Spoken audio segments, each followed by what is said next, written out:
انسان کو دکھ بھی آتے ہیں، بیماریاں بھی آتی ہیں، اپنوں بیگانوں کی طرف سے اس کو تلخیوں کا بھی سامنا کرنا پڑتا ہے۔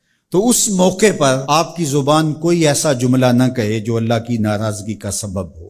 غم تو پہنچتا ہے اور غم سے انسان متاثر بھی ہوتا ہے، یہ تو نہیں ہے کہ تکلیف پہنچے۔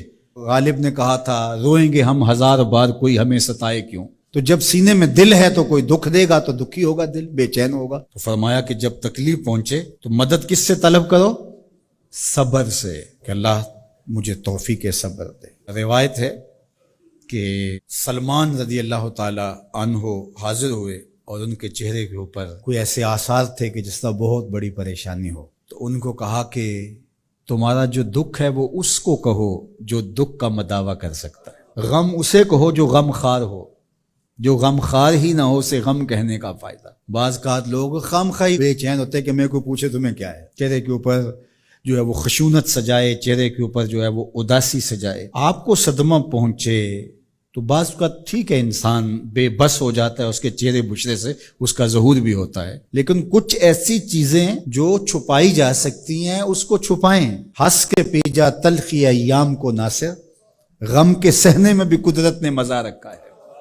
غم برداشت کریں، اندر اتار لیں اس کو، اس کا اجر رکھا گیا ہے، اس کا صلہ بتایا گیا ہے۔ تو ہر چھوٹی چھوٹی بات کو لوگوں سے شیئر کرنا یہ نہیں ٹھیک ہے، کبھی آپ کوئی ایسی بات ہو آپ کر بھی سکتے ہیں، لیکن ہر وقت جو ہے وہ اکتائے ہوئے رہنا اور میں پریشان ہوں، میں پریشان ہوں، میں دکھی ہوں، میں دکھی ہوں، تو کیا وہ دکھ ختم ہو جائے گا؟ لوگ مہندی سجائیں گے تیرے لہو سے، لوگ مہندی سجائیں گے تیرے لہو سے، زخم دل کے نہ دکھاؤ کسی کو۔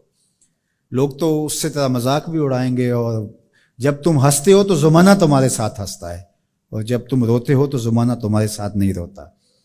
اس لیے یہ آنسو بڑے قیمتی ہیں، وہی بہاؤ جہاں شان کریمی موتی سمجھ کے چن لے۔ یوں ضائع نہ کرو، یوں ان کو برباد نہ کرو، لوگوں کے سامنے رسوا نہ کرو اپنے آپ کو۔ تو صبر کے دامن کو تھامو، ایک تو تلقین یہ کی گئی، اور دوسرا کہا والصلاۃ، اور نماز کے ساتھ اللہ سے مدد طلب کرو۔ حضور علیہ السلام جب بھی کسی مشکل میں مبتلا ہوتے تو حضور نماز کے لیے کھڑے ہو جاتے، اور میں نے خود کئی مرتبہ تجربہ کیا ہے، جب کوئی تکلیف پیدا ہو تو آپ نماز پہ کھڑے ہو جائیں، تکلیف میں تخفیف پیدا ہو جاتی ہے۔ اور بدر سے سخت دن کیا ہو سکتا تھا جب کافر پورے لاؤ لشکر کے ساتھ آ گئے، اور حضور کے لیے عریش ایک چھپر بنا دیا گیا، اور آقا کہیں وہاں مصلی بچھائے ہیں اور رب کے حضور کھڑے ہیں۔ مشکل کے وقت جب کوئی سبب نہ رہے تو اس کے حضور آ جاؤ، وہ تمہاری ضرورتوں کا کفیل ہے۔ وَإِنَّهَا لَكَبِيرَةٌ إِلَّا عَلَى الْخَاشِعِينَ، اور یہ بہت بھاری ہے نماز پڑھنا اور صبر کرنا، لیکن جو اللہ کا خوف سینے میں پالنے والے لوگ ہیں، رکھنے والے لوگ ہیں، ان کے لیے مشکل نہیں ہے۔ بچے کو صبح اٹھائیں آپ نماز کے لیے تو وہ اٹھتا ہی نہیں ہے، بار بار کہہ کے اس کو اٹھانا پڑتا ہے، اور اس نے سوات کی سیر کے لیے جانا ہو اور دوستوں کو ٹائم دیا ہو، تہجد کے وقت ہی تیار ہو کے بیٹھ جاتا ہے۔ اس کا مطلب ہے کہ اس کو نماز کا شوق نہیں ہے، اس کا شوق تھا، جس کا شوق تھا اس کے لیے اٹھنا بھاری نہ ہوا۔ میرے والد گرامی سے کسی نے کہا جی جاگ نہیں آتی، تو فرمانے لگے صبح منڈی جانا ہو تو جاگ آ جاتی ہے، کچہریوں میں تاریخ ہو تو یاد آ جاتی ہے۔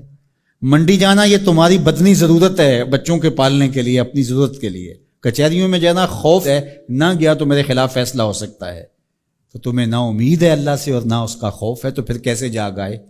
اور کسی نے کہا کہ حضور نماز پڑھنا چاہتا ہوں، جاگ نہیں آتی۔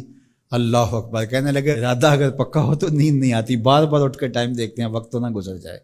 اللہ اکبر۔ تو فرمایا یہ بھاری ہے لیکن خاشعین کے لیے بھاری نہیں ہے، خشیت خدا سینے میں نہیں ہے، اللہ کا خوف سینے میں نہیں ہے، تو واقعی صبح کا اٹھنا بہت زیادہ بھاری ہے، بہت زیادہ مشکل ہے، لیکن جو خشیت والے ہیں ان کے لیے مشکل نہیں ہے۔ یہ مان لیا کہ صبح کا اٹھنا، سحری کا اٹھنا نفس پہ شاک ہے، لیکن اگر کسی کی زندگی کی لذت اس میں رکھ دی گئی ہو، اللہ اکبر، تو پھر اس کے لیے مشکل تو نہیں ہوگا۔ راہ خدا میں تکلیف اٹھانا مشکل صحیح، لیکن زندگی کا سرور اس میں رکھ دیا گیا ہو۔